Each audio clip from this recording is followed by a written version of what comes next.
Takže ahoj lidi, tady Petr. Dneska si ukážeme stažení a instalaci programu Timeware, takže zadáme si do vyhledávače.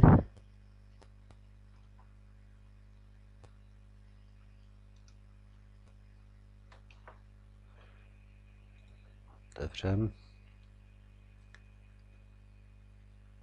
A vem to třeba odsaď.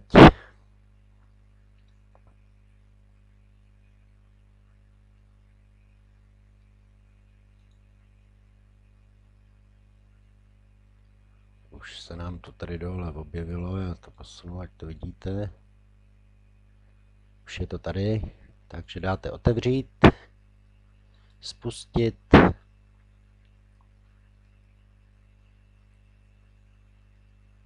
Tak, důležitý je, až se vám objeví tady to instalační okno, tak zvolit možnost instalovat, abyste později mohli vzdáleně ovládat tento počítač.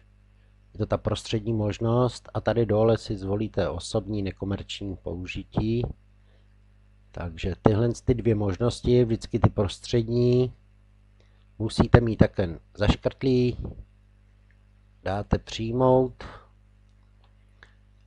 potvrdím a naběhne vám instalace.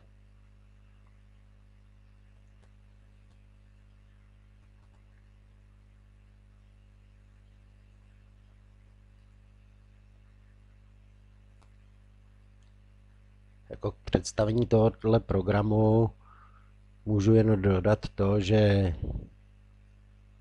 to umožňuje, abych vám mohl ve vašem počítači, když to tak řeknu, nebo na vašem monitoru já vzdáleně udělat nějaké změny, třeba už při nastavení programu, protože bychom to třeba po Skypu nebo chatem řešili dlouho. Takže vydržíme, tak už by to mělo být nainstalovaný. Mělo by se nám to otevřít. Tak, otevře se vám tohle, můžete si nastavit svůj účet, vlastně zadáte, zaregistrujete se, já už ho mám, takže to dělat nebudu, ale je to jednoduchý, zadáte mail, zadáte si heslo přístupový a budete mít svůj účet. Pak není problém, pokud vlastníte třeba 2 počítače, tak se na ten druhý připojit třeba z dovolený a udělat tam, co potřebujete, ale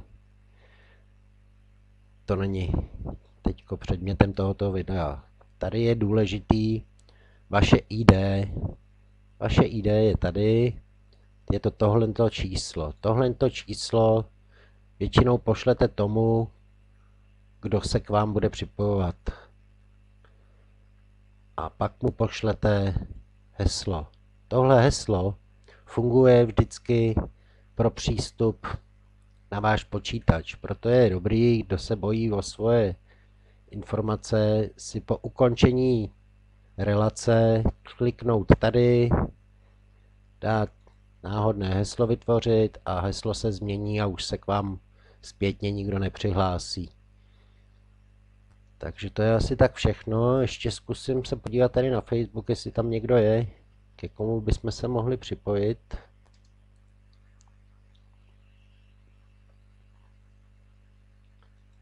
Se nám ozval někdo. Výborně.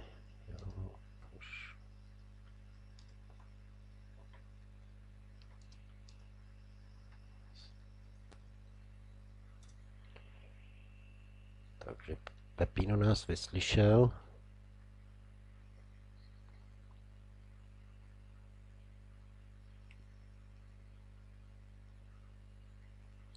Tak já vám ukážu, jak se to dělá, ale to už je spíš pro mě.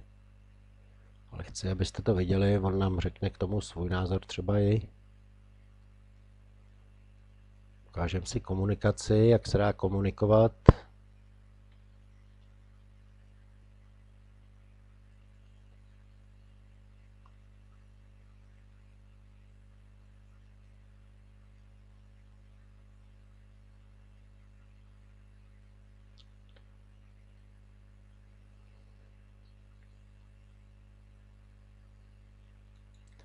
Ještě když si to tady rozkliknu, tak vidíte, že těch čísel tady už pár mám, když to projedu takem dolů. Tak už jsem se připojoval ke spoustě lidí, tady nejsou dokonce ani všechny, asi to bude jenom za nějaký poslední čas.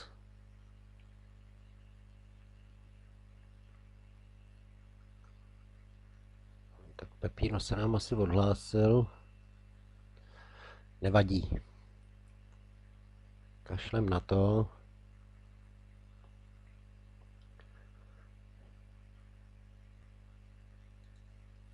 Kašlem na to. Jo, už nám píše, tak ukážu asi.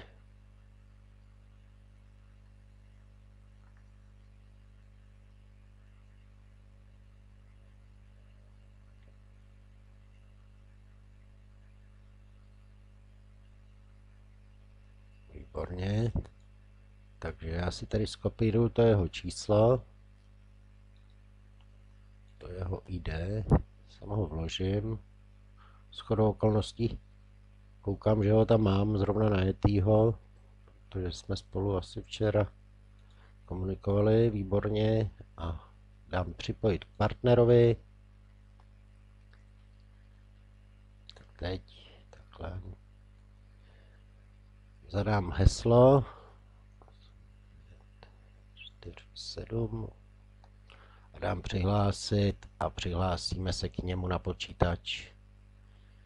Tady už to máme, váš partner zahájil internetový, ano, přejete si to, ano, zapnout mikrofon. On to má stumný. Já mu to tady zesílím. Slyšíš mě, Josef? Perfektní. Já ještě jim ukážu, jak se dá tady komunikovat v chatu. Já si zapnu tady svůj chat, napíšu ahoj. Jemu se to tady objeví, může mi odpovědět. Tak a kdykoliv může každý z nás tuto relaci ukončit. Pepino, můžeš mě schodit?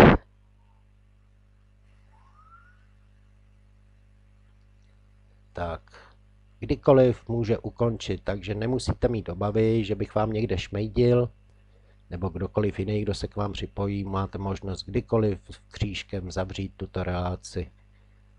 Tak, pak je důležitý si tady změnit heslo, abyste měli jistotu, že se k vám nikdo nepřipojí, když si třeba odběhnete na záchod nebo do kuchyně nebo kamkoliv jinam. Takže to je asi tak všechno. Je to opravdu jednoduchý a díky tomu vám dokážu pomoct i na dálku. Takže přeju hezký den a mějte se.